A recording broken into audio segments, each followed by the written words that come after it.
Internet dans votre maison? Sur une année complète? Non? Eh bien, c'est pourtant ce que vous faites.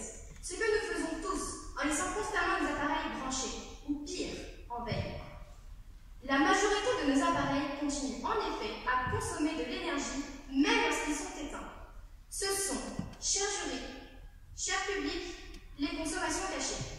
Ces consommations cachées, elles ont assez duré. Nous souhaitons y mettre un terme. Et quoi de mieux pour cela qu'un procès en bonne et due forme? Maître Paulin, faites entrer l'accusé. Mais il est déjà parmi nous. En réalité, il est partout et présent à chaque instant. Il n'a l'air de rien et est invisible pour des yeux non avisés. Mais aujourd'hui, nous allons le rendre visible aux yeux de tous. Les consommations cachées ne le seront plus pour longtemps. Les chefs d'accusation sont nombreux. Rejet de gaz à effet de serre, renforçant le réchauffement climatique, pollution, maladie.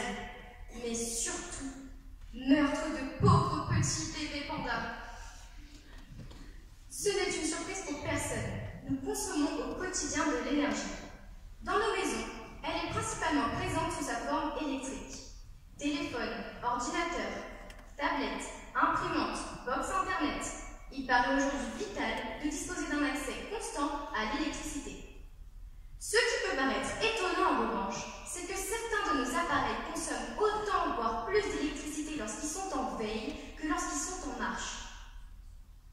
Les consommations cachées ne représentent que 11% de la facture d'électricité d'un foyer.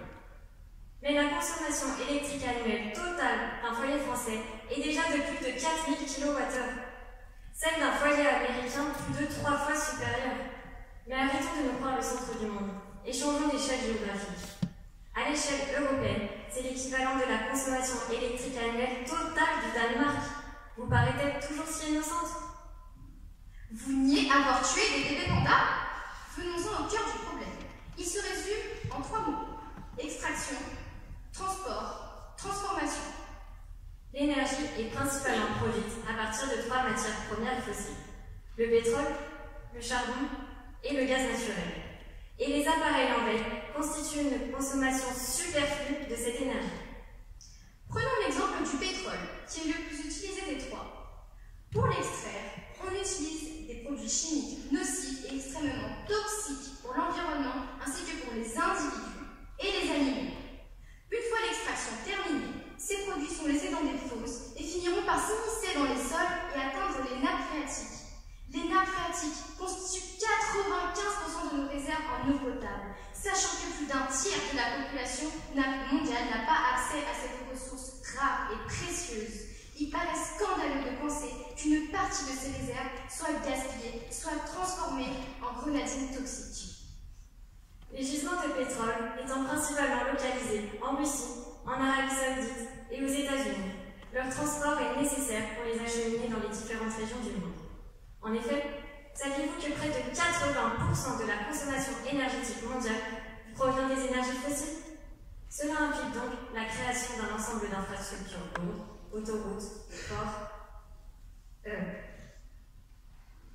entraînant la destruction des espaces naturels en de véritables usines, sans parler des rejets de gaz à effet de serre liés à leur transport en avion, bateau, etc.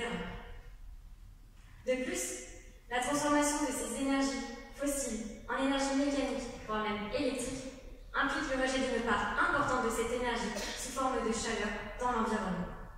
Pollution des sols, des eaux, de l'air, entraînant parfois même la disparition d'espèces. Adieu, pauvre petit bébé panda. Produire de l'énergie a donc un coût environnemental très élevé. Cette énergie est précieuse et doit être économisée.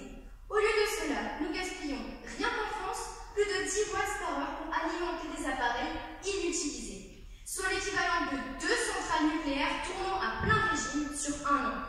Et le nucléaire alors, me direz-vous? Eh bien, même s'il ne pollue pas directement, des déchets radioactifs sont engendrés sur le long terme, et on ne sait comment s'en débarrasser, si ce n'est les enterrer sous terre et espérer qu'ils disparaissent tout seuls.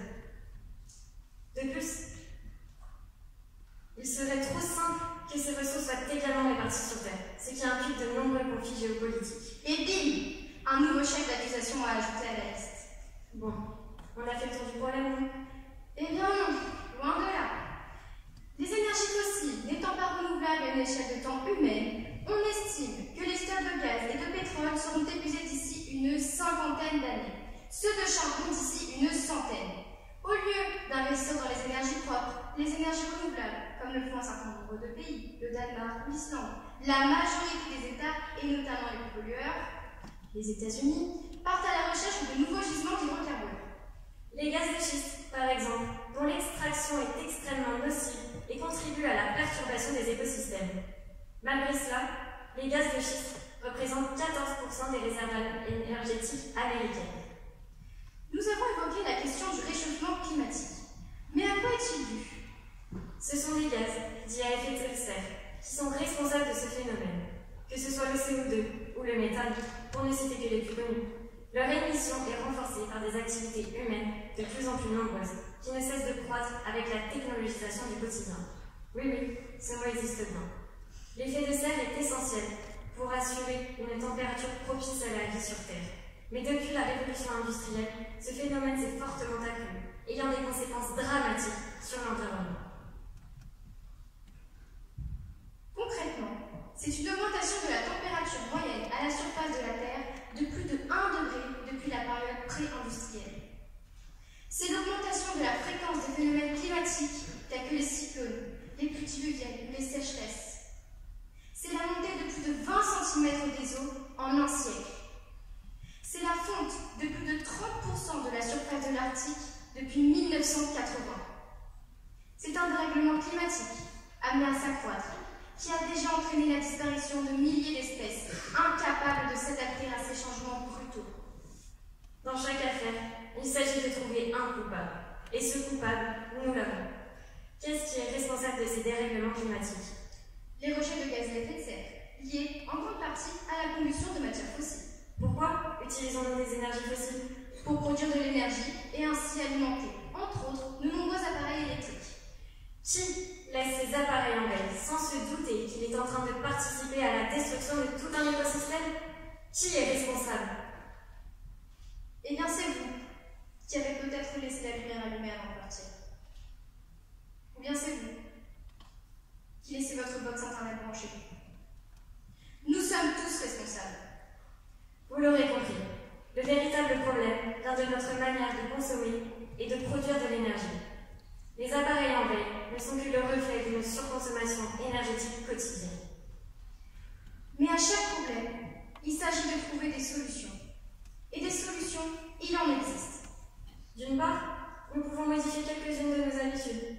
Tout d'abord, débrancher nos appareils dès lors qu'ils ne sont plus utilisés. Et nous pouvons également nous faciliter la tâche à l'aide de prises multiples, permettant l'arrêt total grâce à un seul bouton.